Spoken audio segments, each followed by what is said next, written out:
All right, good evening, everybody. Apologize, I'm a little sleepy today. So we'll see how I get through this. I already spilled water, so hopefully the evening goes better. So for the record, it's 5:15 p.m. It is Thursday, March 12th, 2020. Time for the regular meeting of the Wenatchee City Council. I've called the meeting to order. Our first item of business is always a pledge to our flag. Councilmember Huffaker, would you lead us? Absolutely. Please rise. I pledge allegiance to the flag of the United States of America, one nation, under God, indivisible, with liberty and justice for all. And for roll call this evening, we have 6 council members present. Councilmember Harold, are you with us via phone? Good evening. You are there. Yes, I'm here. Okay, thank you. I'm just trying to make sure we get all the audio working. So first item on the agenda tonight are the consent items, which includes the agenda, the vouchers, and the minutes from our previous meetings. I entertain a motion if we had one. Your Honor, I make a motion to approve the agenda, vouchers, and minutes from the previous meetings. Second. Motion by Councilmember Huffaker, second by Councilmember Bates, and the minutes from the previous meetings. Any discussion? Hearing none. All those in favor say aye. Aye. Opposed? Motion carries. Next item is citizen comment. Any member of the audience wish to address the council on anything that's on today's agenda or anything else? See no takers.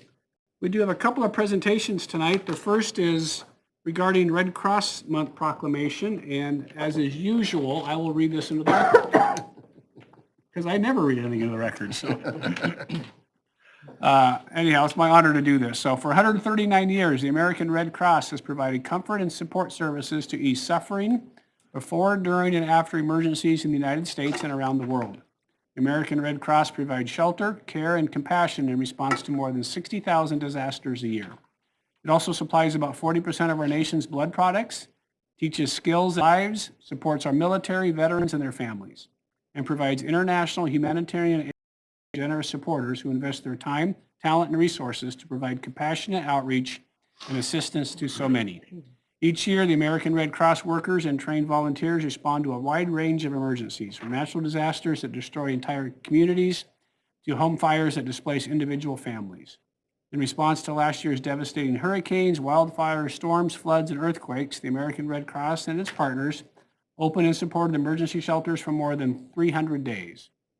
During these and other crises, nearly 9,000 American Red Cross workers, 90% of whom are volunteers, left their homes to work in affected areas, providing refuge, food, relief items, emotional support, recovery planning, and significant assistance to vulnerable families in their darkest hours and times of need. In 2019, the American Red Cross also supported responses to 17 international disasters and humanitarian crises, part of the world's largest humanitarian network. Clara Barton, a pioneering nurse from Massachusetts, founded the American Red Cross out of a desire to continue providing help and supplies to people in need following the Civil War. Her words, "I may be compelled to face danger, but never fear it. And while our soldiers can stand and fight, I can stand and feed and nurse them," echo today in the continued dedication of the American Red Cross to our service members, veterans, and their families. Today, the American Red Cross Hero Care Network provides critical and confidential services to our armed forces worldwide through local, state, and national resources. Last year, Hero Care Network provided more than 355,000 emergency communication services to nearly 100,000 deployed military members and their families. It is also the largest provider of free professional volunteer services to recovering wounded warriors and their families in military treatment facilities and hospitals. Work is dedicated to supporting programs and services that aid families as they navigate the demands of military life. Across our great country, about 2,500 hospitals and other facilities depend on volunteer blood donors to meet the critical needs of patients. Each year, on average, the American Red Cross collects more than 4.6 million blood donations and nearly 1 million platelet donations from more than 2.6 million volunteers. In 2019, donations of more than 6.4 million blood products helped save and improve the lives of people of all ages, including accident victims, mothers giving birth, surgery patients, and those battling cancer and other life-threatening and altering conditions. Every day, the American Red Cross serves people throughout the United States and around the world. Its life-saving mission and the indelible mark it leaves around the world are possible only because of the devotion of volunteers, the generosity of donors, and the partnership of community organizations. Together, they bring critical hope, help, and healing in times of crisis, despair, and devastation. March 2020 as American Red Cross Month. I encourage all citizens to observe this month with the appropriate programs, ceremonies, and activities, and to support the work of the American Red Cross and their local chapters. In witness whereof I've caused the seal of the city of Wenatchee to be witnessed unto on the 12th day of March 2020, Frank Kuntz, Mayor. So we got Ryan, and who's with you? Come on up. I can tell by the red shirts. We're easy to find in a crowd. We're easy to find in a crowd. How are you? Nice to see you. Thanks, guys. Thank you. Want to address the council or say something to the folks at home? Or? Sure. Yeah, absolutely. Thank you so much for your support for the proclamation and for the banners that you put up throughout downtown Wenatchee. So I'm Ryan Rodin, the Executive Director of our Greater Inland Northwest Chapter, and this is Hannah Christian, our local disaster program manager. So we're the Greater Inland Northwest Chapter, which is actually 15 counties. We don't quite go down to Walla Walla, Tri-Cities, but go over to Spokane, and then we have the 5 counties in North Idaho as well. And we are 2 of the 3.5 paid staff that manage that whole chapter. So we, as the mayor read, we are largely a volunteer-driven organization. So I always want to just give a shout out to our incredible volunteers that do all of this amazing work. And you mentioned it here in the proclamation, but one thing right now with the coronavirus stuff going on, blood donations are extremely critical right now. I mean, we do a lot of collecting here in Wenatchee and kind of north central Washington. And so if you're able, please get out and donate. That blood is very critical. And it's been shown that transferring the coronavirus through blood it hasn't been shown to happen yet. So I just want to make that plug as well. But again, thank you very much for your support. It's greatly appreciated. Great. Thanks, Ryan. Thank you guys for being here. So next up would be our Apple Blossom Proclamation, but I don't see the girls here, which means maybe they're stuck in the elevator. What's that? Does that happen? They We Okay. postpone it on the Perfect. agenda? Yeah. All right, so we got 3 action items tonight. So our first is regarding biosolids hauling contract work for Boulder Park. So Jessica, how are you this evening? Good evening, Mayor, City Council members. Good evening. Jessica Shaw, Environmental Manager for the Public Works Department. So before you tonight, we have a contract. It's a 3-party contract with Boulder Park, King County, and the City of Wenatchee. And just to give you a little bit of background, the City of Wenatchee's biosolids, so this is the solids from our wastewater treatment plant process, typically get hauled out to a dry beds facility located south of Wenatchee. It's actually south of Rock Island Dam. And we usually do a final drying before they get hauled off. It's about a year-long process, and we do store biosolids for about a year before we process. What we're running into is we're running out of room at that drying bed facility, and we have planned to do an expansion, but that expansion is still several years out. So just to help with all operations at this time, we're going to initiate our alternative hauling plan, which is to use the Boulder Park. It's a beneficial use site for biosolids. It's the reason King County is involved. This is primarily where their solids go, as well as a lot of other local communities like Douglas County Sewer District. And it's the same kind of thing. It's the biosolids are hauled out and land applied for beneficial use on feed crops. The difference is with Boulder Park is rather than taking it to our drying bed facility, further drying it, and then land applying it, the biosolids will be hauled directly from, and this would be a 3-year contract. We're hoping to only use it as much or as limited as possible because it is more expensive than our current biosolids program.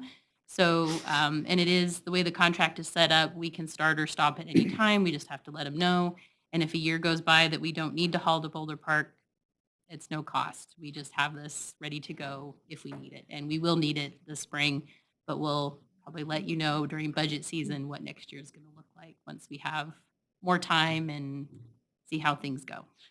So based on how things are going today, if we sign the contract tomorrow, when is the first truck going to Mansfield? April 1st, no Okay, joke. so literally, we are ready to, the drying beds that are out in other side of the dam are actually on county property that the county owns, and then we lease it from them. And so there's been some internal discussion about if we're going to expand the drying beds, and Jessica's given us a number of a couple of $1 million perhaps to expand that why wouldn't we own the property at that point if we're going to be putting our biosolids on it? So we have approached, Laura and I met with the county a couple of Mondays ago, and I expressed an interest of the city just purchasing the property from them, getting appraisal, and there's really no reason for them to have it if they're not using it at all, and all we're doing is putting our biosolids on it. So They didn't say yes, they didn't say no. So we'll sort of see what they, where that goes. But at least we're having that discussion with them. I guess surprised we're running out of room. Yeah, that's a very good question, and it's something we're looking into right now. They've actually seen more solids, but yet we're not necessarily seeing it in our influent numbers. So it is part of our kind of ongoing investigation to figure out why this is happening. We did have some operational issues that have been going on for a while that we made some adjustments recently that have improved operations. And we're with the treatment plant, it's like turning a cruise ship. It happens in small increments, right? So the wastewater treatment plant is much the same way. Anytime you make operational changes, it can really take months for those operational changes to fully work their way through the system. So that's why I said, this is kind of an immediate need. And so we're using our backup plan. I'm not sure what next year will look like, but we'll let you know in a few months and what we're thinking the next year, and maybe even come back. Expansion project is going to be needed. And if we add the digester, that's what we're thinking of, the $3 million digester, that's $8 million now, that one? Would that help with the Yes. amount of biosolids? Yes, It would reduce will. it? Yeah, Okay. some of our concerns at this point is that some of the operational issues we're having are related to the fact that some of our digesters are in need of maintenance. Okay. And so some of the capacity issues are related to not being able to take those digesters down until we build the new digester. So yes, the fourth digester will definitely help with these operational issues. Excellent. Thank you. Yeah, no, thank you. All right, any questions for Jessica? Yeah. If not, oh yeah, go ahead, Jim. Yeah, just a couple of things. First of all, when I first glanced at this, I saw Boulder Park. I thought we were hauling it to Colorado. But anyways, I suppose the term is appropriate in the location that it is. Again, county is hauling their biosolids out here to be processed. You're correct. If you've ever seen the loop trucks, there's usually a truck and a pup, and they come across Blewett Pass and other directions, and they head out towards Mansfield. That's where Boulder Park is located. Okay. And King County was a partner in establishing the Boulder Park project, and that's why they're part of this agreement. It's their trucks, it's their site, but the local management group that is a coalition of all the farmers out there that are using the biosolids on their land is the Boulder Park piece of that. So I see. Jim, there's more money in waste than there is in wheat. I'm telling you that right now. That was kind of another question that was coming up there. Yeah, okay. So are other entities like ourselves hauling there too, or is this pretty much just west side stuff coming in? it is West Side, Central Washington. In fact, I think in the contract, there's a whole list of all of them. It's amazing how far some of them are traveling to get their biosolids. Part of that is many counties have banned land application of biosolids. And Douglas County is one of the few counties that has not banned biosolids because they see the benefit of reusing this as a resource, and it's a big business for them. So all of the final processing that's going on as fertilizer being applied now, is that just being done in Douglas County, Grant County not taking any of that? So some of the treatment process happens at our wastewater treatment plant. And so because it goes through the digesters, it becomes Class B biosolids. And so that can be directly land applied with some restrictions. So there's not much treatment happening of the biosolids once they get to Boulder Park. It's mostly just land applying, sure they're applying them as appropriately, not over fertilizing, and managing them with that are set by the state and EPA. Grant County actually has banned land Class B and Class A biosolids. The city is allowed to continue to haul there because we've been hauling there for over 20 years. And so we were grandfathered in. So when Grant County banned them, I'm not sure that anyone else has access to Grant County except for us at this time. So there is a little bit of advantage in our part. And So our biosolids from out there go to Grant County and Correct. get put on some farms' Yep. land, and then, gotcha. yeah, and that's a lot less expensive process for us because the benefit of the drying beds is we can haul our Class B biosolids from the treatment plant out to the drying beds. And with sun and wind and just the climate out there, we generate Class A. Most people that get Class A biosolids have to have a really expensive treatment process with chemicals or use our lovely climate. We're out Wenatchee, there. we're Class A Yeah. biosolids. You kidding We me? are Class We would be A. nothing less than a Class A biosolids. Class A naturally. So Just use Class A. It's all good. Yeah, and then of course there's less restrictions. And then the other good thing is too, what we would hauling to Boulder Park is about 80% water.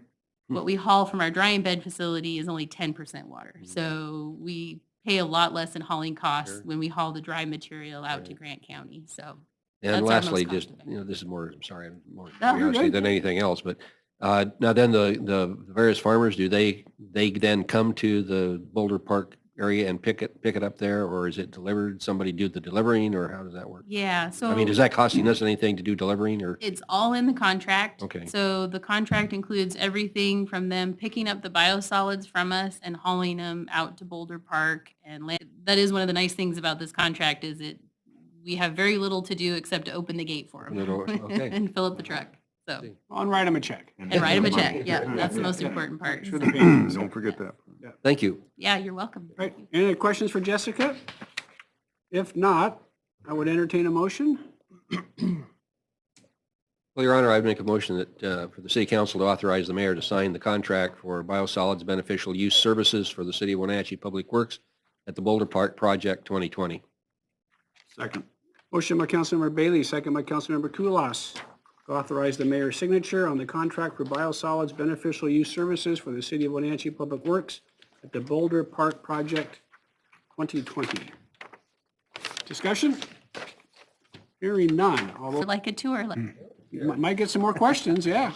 Travis, you need one? All right, you want to go, let's go ahead and do our little apple blossom thing. So welcome, ladies. So we have a little proclamation for you. So Councilmember Huffaker will read that into the record, and then we'll have you come up. Now I'm going to ask you questions about biosolids.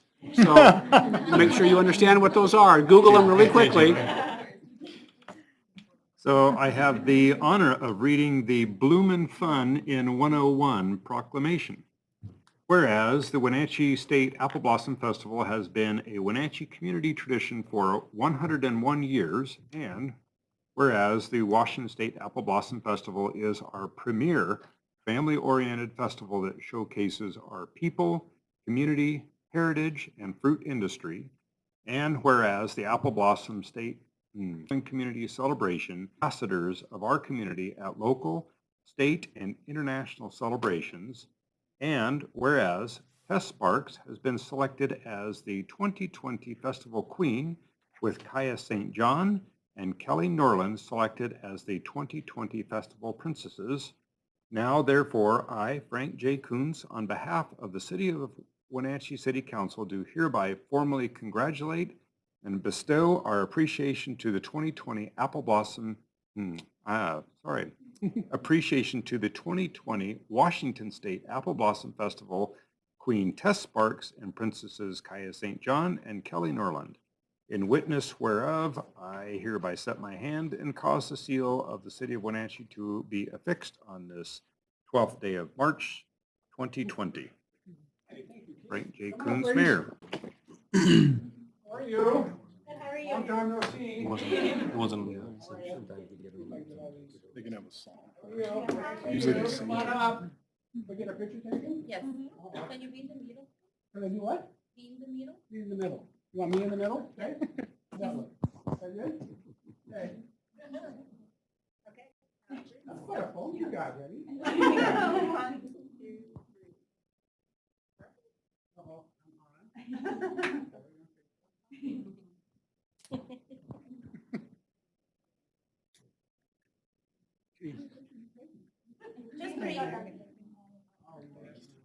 Yeah, they'll have a song. Perfect. Thank you. You're in the background. Really cool. All right, so address the council, and I'll get these things to you. Tell us what's going on. Use the mics or something. Okay. There's a mic Right here. here. Right here. You got a mic? Okay. There's a mic. Look at that. So what chemistry? So it's what's left over at the wastewater treatment. Oh, interesting. Okay. See, so there's stuff that goes out in the river, and then there's That's stuff not that's- good. Now we're gonna drive it to Mansfield. Yeah, Is that a good idea? we're gonna pick on our smaller To neighbors. go in for it to go in the river? Is that a good idea? What's that? Well, it's clean when it goes in the river, Oh, okay, but there's that's stuff that good. isn't. That's good. And then it's sort of wet, and then we gotta Where dry do you it. go? We're taking it to Mansfield. Oh, okay. That's what local How government about- does, right? How about in line with being grade A, It's great. they sing us their song? Yeah, it's a great A bonus. Do you want us to Do you have a sing? song? We would We love do. to share. Love to hear it. Okay, we need to go slow because we don't need the mic for that. No, Oh, no, no. yeah, no. Actually, there's people at home listening as well. If you Okay, wouldn't so we mind. do need the the mic. mic. Okay. Wonderful. You're on camera. Can we just say something crazy? I love crazy. Apple blossoms spin a series of flowers and crowns. Now suddenly here we are with you. I was thinking the same thing, cause like We've been waiting our whole lives to meet all you folks.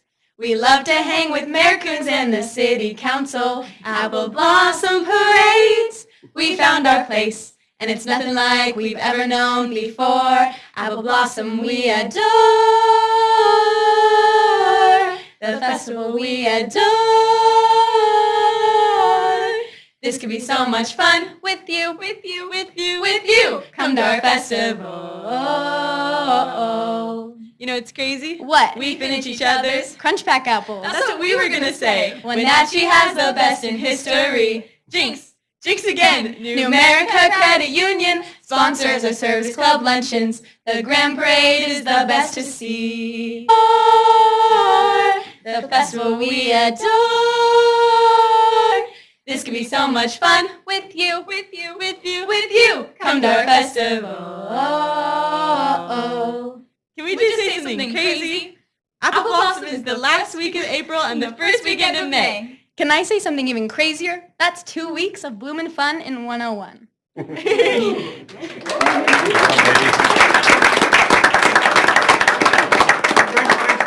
you so much. Look forward to a great festival. It's going to be a blast. You're doing great. Thank you. So keep those two ladies happy. Thank you so much. And then keep Darcy happy, right? Darcy happy, everybody's happy, right? Yeah. Well, thanks for being here, ladies. Mayor, Yeah? want to introduce our chaperone? Oh, yes, chaperones. Debbie Bernard and Allison Womack. Sorry for that, but otherwise you're free to go. Thank you. Thanks, ladies. Timing couldn't have been more worse, could it? Miles Solomon Yeah. You get better. Sewer thing, stop. Oh, shoot. We'll get it to him. Just grab him. Just chase him. The elevator's slow. All right, Jeremy, what's up, big guy? We opened up some bids today.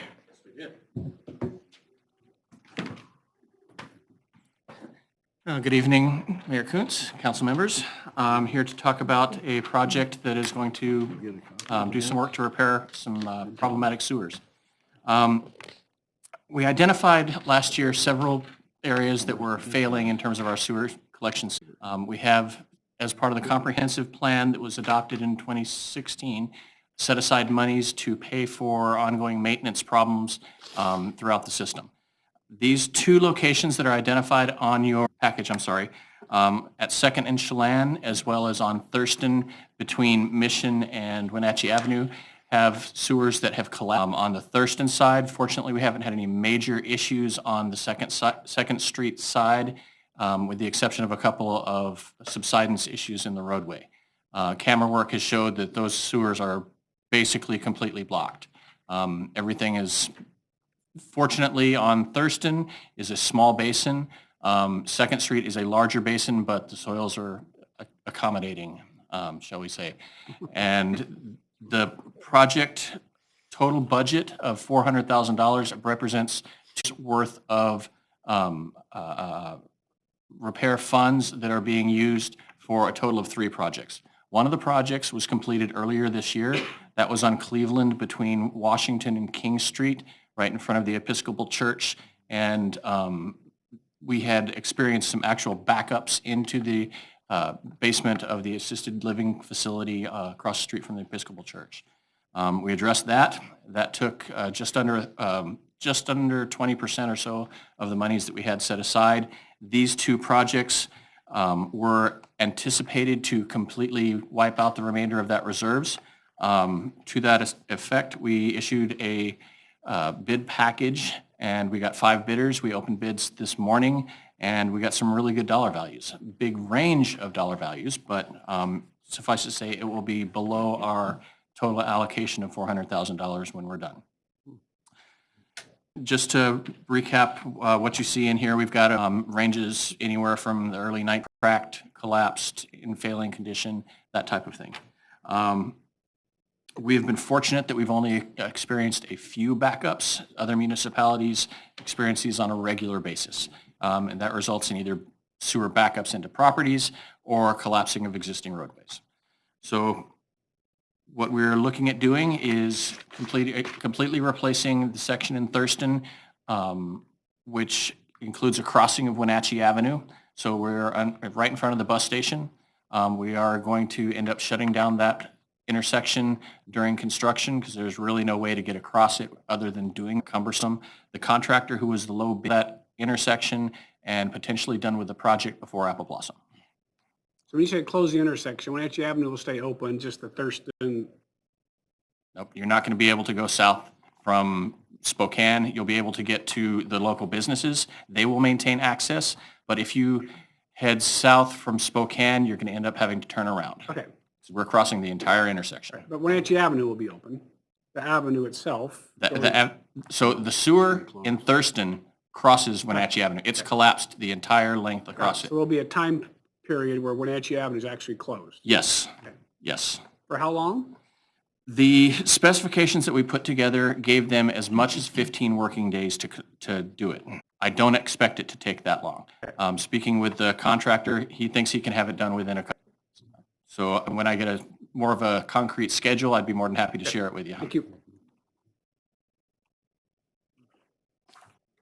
Net result of the bids, the low bid contractor was J&K Earthworks at a total of $198,624. The high bid was KRCI LLC, which came in at $396,929. The engineer's estimate was $285. So we got a big range with the engineer's estimates basically split in the middle of it. So in essence, I think this worked out to be some really good numbers, and I'm looking forward to completing this project and knocking this off the list.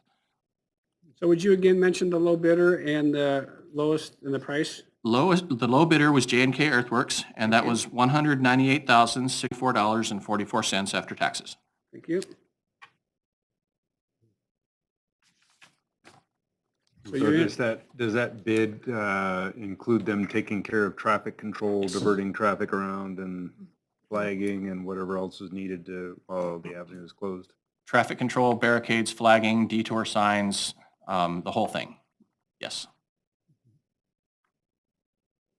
Seems like a good bid. Yeah. Yes, I'm very pleased with the numbers that we got. Yeah. Especially given what's underneath Wenatchee Avenue in terms of its construction and how thick the pavement is. But if they get a start right now, this is a time of the year where they wouldn't normally have any work, and so they may have budgeted where they didn't going to have work, and here we go. And according to the contractor, that's pretty much why I got the bid that I did, because he's at a lull point in his schedule. Jeremy, we've had, two examples, of repairs that we've had to do, the emergency repair. Very good question. I can think of off the top of my head a couple of manholes that have no bottoms. Beyond that, I would have to look at some of the video. There is enough to be working time. We have, keep us busy. Like I said, the pipe that we replaced on Cleveland earlier this year, that was installed in 1909. So it met its useful lifetime and then some. Yeah. We have various forms. We have clay pipe, we have concrete pipe, we have PVC pipe. There's all kinds of different materials out there that have varying degrees of lifespans. So I can't give you specific items, but I will tell you that it's not going to be something that's going to stop anytime soon. Yeah, stay tuned. There's more to come. Is that? Absolutely. Okay. Thank you. It's going to get worse before it gets better. Yeah. All right, any questions for Jeremy? If not, I'd be entertaining a motion to approve it to the J&K Earthworks for 198 and whatever Jeremy said. So someone's willing to make a motion? Well, Your Honor, I will make a motion for the City Council to award the contract for construction of the 2020 sewer rehabilitation project number 1909 to the lowest responsible and responsive bidder, which is J&K Earthworks, and further authorize the mayor to sign the construction contract. Motion by Councilmember Kulas, second by Councilmember Hornby to award the contract for construction of the 2020 sewer rehabilitation project number 1909 to the lowest responsive bidder, that being J&K Earthworks, in the amount of $198,624.44, and authorize the mayor to sign the construction contract. Discussion? Hearing none. All those in favor say aye. Aye. Aye. Opposed? Motion carries. Thanks, Jeremy. Thank you. Mr. King. This is his last item to the city council. After how many years?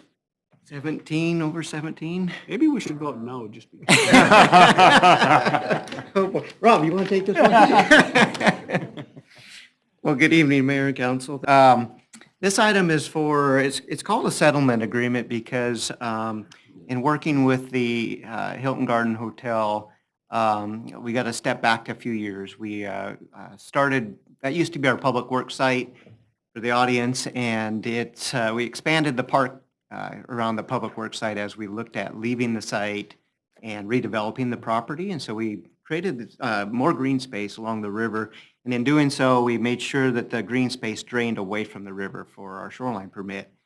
And so then a few years later, we came in and we capped the site for environmental reasons, which meant raising the site. And what resulted was a duck pond on the park side of the Hilton. And so PUD said, city, you need to fix that. We agreed, yes, it's our responsibility. Let's just do it after the hotel is built and we can blend it in with the hotel. And so here we are, the hotel is built and the hotel still needs to build a path. Our duck pond is blocking their ability to build the path to connect to the loop trail. And so this is a settlement agreement. It works best to have them fix this drainage problem while they're building the path, most efficient, and make sure that that can be resolved easily by just having the Hilton take care of that. So this is a settlement agreement. I do have a correction, the dollar amount.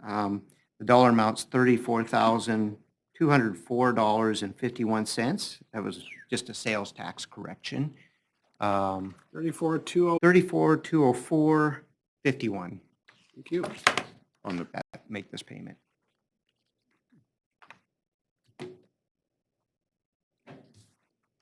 That seems like the right thing to do. That was one of your commitments to them, and if we sort of created the problem. And yeah. Any questions for Steve? If not, I'd entertain a motion. Mayor, I make a motion for the city council to authorize the mayor to sign a settlement agreement with Wen DBR LLC in the amount of $34,204.51 to satisfy obligations associated with drainage PUD Park. Second. Motion by Councilmember Huffaker, second by Councilmember Cuevas to authorize the mayor to sign a settlement agreement with Wen DBR LLC in the amount of $34,204.51 to satisfy obligations associated with drainage impoundment adjacent to 25 North Worthen Street in the Chelan County PUD Park. Discussion? Hearing none. All those in favor say aye. Aye. Aye. Opposed? Motion carries. Thank Hey, you. Steve. It's sort of interesting that you're finishing your last one on the Hilton that you actually know what. Long time ago, yeah. You're gonna tell people you're out driving rig on that thing? Remember that? And it rained and showed up and. Oh my God. Yeah. We don't like the dog. Yeah. I know. Well, Steve was always one who went over and beyond, and yeah, there was a few Saturdays he was down there when they were hauling had his engineer hat on and yeah, making sure stuff went the way it was supposed to go. So we appreciate 17 where Dimitri's been sort of holding up in there. So we'll get a chance to say goodbye to you then. So again, but thanks for sort of weird, it's your last meeting. I didn't even think about it earlier today. So yeah. So I got 3 or 4 things to sort of add on my mayor's report in relation to Steve and sort of what the mayor's office is thinking about trying to replace him, which is going to be difficult. So I have talked with Laura a little bit. I'm going to meet with Rob, I think, next week and chat about it. So we really haven't developed a plan yet. So we'll keep you posted. If you have any ideas, let me know. We're just sort of thinking about what that position looks like in the future. The different positions, someone that might be able to execute from an engineering side. So we're just sort of thinking back and forth what that might look like, but we're not going to rush out and do anything right now. I'm going to meet with Rob next week. It's sort of Rob's department that's getting a little bit of the Steve's leaving and the handoff is happening more in Rob's department. So Rob's going to have an impact as to sort of how we figure out how to do that. It's my understanding the state capital budget got passed and there's $2 million in there for Parkside. So we should be excited for that. Thanks to our Mike Steele and Keith and Brad for making sure that stayed in the governor's budget. It's my understanding it's in. So Brad, you should go chase that before the state runs out of money because it's coming. But I get that check, get that cash pretty quickly. Yeah. Stick that in our Parkside fund. And then I think the idea is, it depends, I don't know the specifics of how this works. So this work that we've done inside that building in terms of mold remediation and then a bunch of staff time. So that money will go back into our facilities account to get that sort of jumped up again. So with respect to the Douglas County pit property, there's been some sort of little bit of confusion. So it's my understanding that the county commissioners are going to sign that the first part of next week. Is that right, Steve? You sort of got the impression that they're going to sign our copy of the agreement, the county commissioners? They're reconsidering it Monday, Okay, and hopefully we'll sign it. okay. So it was pretty clear what they had done. The assignment, the way they did it was wrong. And then they finally got it to their attorney and there was some discussion. Yeah, now they're questioning whether or not they can do it. Okay, But I think the attorney's leaning towards yes. He'll recommend that they can. my signature on it or their signatures on it the right way, but we're working towards that. Right. And then, of course, the thing that's been keeping me sort of going the last week or so is the coronavirus stuff. And we had a department head meeting today, so we did talk about sort of how we're treating our employees. So I think this idea of keeping social distances, I think on the work crews, we're going to try to keep no more than 3 or 4 at one spot at one time. City Hall's open, everything is sort of open. We're sort of doing it on a employee by employee basis. I know some of the homeless stuff, where we have meetings with some of the homeless folks, some of that's going to be done a little bit differently just to sort of protect our employees. And so we've looked at that. And then, from the community's perspective, obviously in the last 48 hours, lots has happened. I don't know if you've seen a press release from the Ashland Douglas Health District today about trying to limit. Said it was mandatory, but certainly a strong suggestion that those sorts of things don't happen. I've been getting questions from the local religious community. Can they have church on Sunday? I've got questions from the Apple Blossom folks. Are we going to have the Apple Blossom Festival this year? I've got questions about, are we going to have the St. Patrick's Day Parade on Wednesday of next week? Wednesday? Tuesday. 17th, whatever day that is. And so at this point, I'm not canceling anything. I'm not telling the churches what to do or what not to do. I fully anticipate we're going to have a parade on Tuesday and a glass of Guinness. And, there's this fine line between, putting a stop on government, yet trying to make sure you have some sort of normal lifestyle. So it's just very fluid. You've seen everything in the internet today, from the canceling of the basketball tournaments and all the college stuff. 24th, 6 weeks. So I don't know that our school district is doing any of those things. So just sort of want you to know all of that stuff is very fluid. And again, I was on the phone call today with Barry Kling, and Ruth was on it, and Anna. I had phone calls today from Dr. Rutherford and I spoke, David Olson and I spoke. So we're doing the best that we can in terms of trying to monitor that. I think from the finance issues, we certainly expect that the March sales tax and March hotel motel tax will take quite a significant hit. I think some of your downtown businesses are taking a very significant hit. If you get a chance to get out and spend some money downtown, that would be greatly appreciated. Just take your wipes. Yeah. So I've gone back and forth about some sort of public press release. At this point, I think the decision was that the health district sort of take the lead on that. But these things are extremely fluid, right? I mean, how many things happen today, right? It's like, so I think we're doing the best we can. And saying happy birthday to myself how many times now, right? Every time you wash your hands, you're supposed to sing happy birthday to yourself. What's that? Or your ABC. I just sing happy birthday, it's just easier. I'm sure the people in the men's room want to know what I'm doing, singing happy birthday to myself while I'm washing my hands. That's okay, whatever sort of works. Laura, anything else for the good of the order? I can't remember what else we've been working on. No, we're going to send out an email to internal employees just reminding them about those best practices, washing your hands, singing happy birthday twice, actually. Is that what you, is it? Yeah. Oh, okay. And, just reminders to protect yourself and be a good neighbor, sensitive populations around you. But like you mentioned, we're just keeping track of it. All right, council members, anything for the good of the order from what you're working on? Your Honor, I just see you have Chief Crown here. Chief, how are we doing in terms of your guys? You're in a position where you're up close and personal at a lot of what you do. Come on up. What are we doing to just try to mitigate the impact on our guys on the street? Right.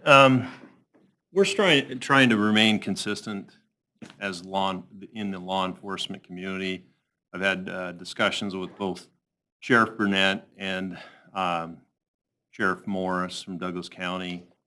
We're talking about certain things like it's not just our officers that are at risk.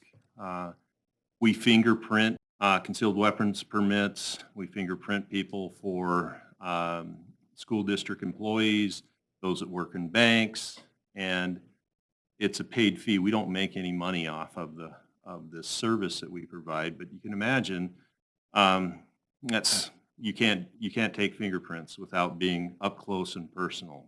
And so we're looking at some of those things that we do day in and day out, and really wondering if we put a slight moratorium on what we do.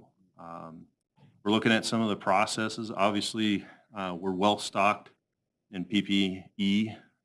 We constantly preach washing your hands. Every single one of our patrol cars has our hand sanitizer in it. Every officer recognizes when they're even handling others particular questions about threat right on the phone when first responders are going to houses where there's a sick individual. They're asking some of those pertinent questions. And if there is some key things that they answer yes to over the air, they give a notification that PPE is a good practice. So some of those things, but we're trying to also look at it from a very balanced approach, that we're not going crazy.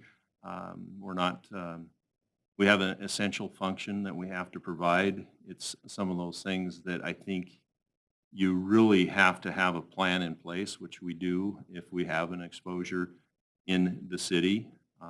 Obviously that changes things, and I think you go from thinking about very open with the public and telling them exactly what your plans are, and if there's going to be a service that is no longer provided for a period of time, tell them why.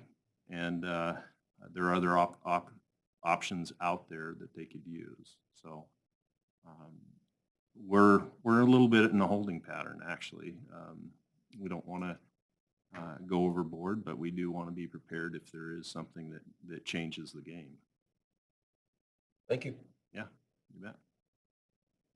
Yeah. Anybody else have anything for what they've been working on? So we got a work session next week. I don't know exactly what's on the thing, but it's what we talked about last time. So I can share that I got invited to the Safe Streets workshop, leadership workshop. Yep. I don't know if you heard about that. Yep. And it was a great experience of learning and better feedback to how to do projects in our city now. Right. With more detail, more explanation. So there was a few city members there too. yeah, I knew we had Safe Yeah. Streets people here in town for a couple of days last week, didn't we? Yeah. Yeah. It was last week. Yeah. Yeah. Good. I'm really happy about that. I'm Yeah. looking forward for it in the future too. Some people think streets are just for cars. No, Right? I was Sometimes- surprised. Sometimes streets are for bikes and walkers Yeah, and everything. all kinds of stuff. Yeah. Everything. Yeah. Good. Your Honor, Yes, Linda? I attended via conference call the Community Action Council board meeting this week, and we've been going through a process of reviewing our bylaws. Last month we reviewed our fiscal policy and made some changes. This month it was approved, and we also reviewed another section. Fundraising, our Empty Bowls community dinner was canceled because coronavirus, and it's a prudent thing to do. We're also applying for a grant through the Community Foundation, a $50,000 endowment grant. So hopefully we'll do something with that, and that's pretty much it. So Linda, are you sort of on self-quarantine at this point? Yeah, I'm fine, but because I was on a cruise ship and we're having so many problems at the convention center with groups canceling and everything, we just felt it looked better for me to work from home, so that's what I'm doing. And but I feel just great. Good. Better to be safe than sorry. Absolutely. Jim, go ahead. Yeah, the link committee to review or request for proposals to hire a consultant to do a meeting of to the board next week. So that'll be I think that'll be a really important process that we'll go through to really, last time that the route system was really evaluated was about 20 years ago. And so a lot of things have changed since then. Just one example particularly is if you work for the hospital and you live in East Wenatchee, it takes you an hour and 20 minutes on the bus to get to work. And that doesn't work. You can walk it faster than that. So there's things that in the system that have changed over time, and so that's the purpose for this study. Good. All right. Anything else for the good of the order? I will see you all Tuesday night for the St. Patrick's Day Parade. You got invited to walk with us, so bring your Irish clothes and we'll get a bagpipers and we got Steve's event on Monday. Yeah. All right, everybody. Good. We're adjourned.